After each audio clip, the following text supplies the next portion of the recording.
আমরা কি তখন ললিপপ খাচ্ছিলাম যখন জুলাই আন্দোলনে? আমাকে হয়তো অনেকটাই ধরে নিয়ে গেল প্রেস ক্লাব থেকে, যারা ছদ্মবেশ নিয়ে ভণ্ডামি করে ছাত্রলীগ যখন ছাত্রলীগ করেছে, নিশ্চয়ই ছাত্রলীগের সাথে তারা অসংখ্য গণতান্ত্রিক আন্দোলন, অসংখ্য মিছিলকে তারা বাধা দিয়েছে, তারা হামলা করেছে, কারো হাত কেটেছে, কারো পা কেটেছে। ওরা এখন শিবিরের নেতা। তো সেই দল, সেই ছাত্র সংগঠন কি করে সাধারণ ছাত্র সমাজের ভোট পাবে এটা আমি জানি না। এই বিষয়গুলো এখানে যারা ছাত্র নেতারা আছেন,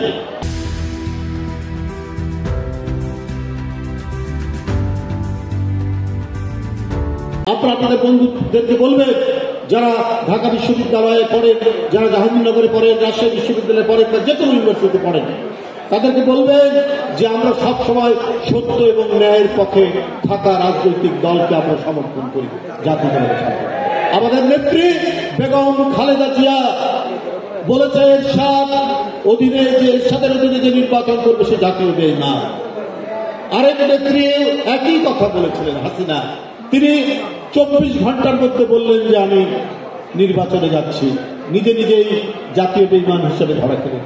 কিন্তু বেগম জিয়াকে নিয়ে যেতে পারেনি। আমরা সেই দল করি, বেগম জিয়ার আদর্শের দল।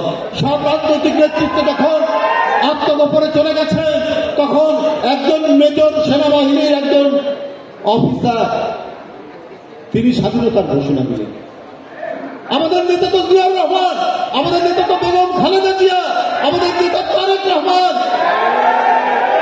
যে তারেক রহমান জুলাই আগস্টের মহাবিপ্লবের যিনি ভিত্তি তৈরি করেছেন, যিনি জমি চাষ করেছেন, সেই জমির উপর দাঁড়িয়ে ছাত্র জনতা শেখ হাসিনার মতো এক রক্তচোষা বাদুড়কে বাংলাদেশ থেকে বিতাড়িত করতে পেরেছে। তার মূল নায়ক, তার আর্কিটেক্ট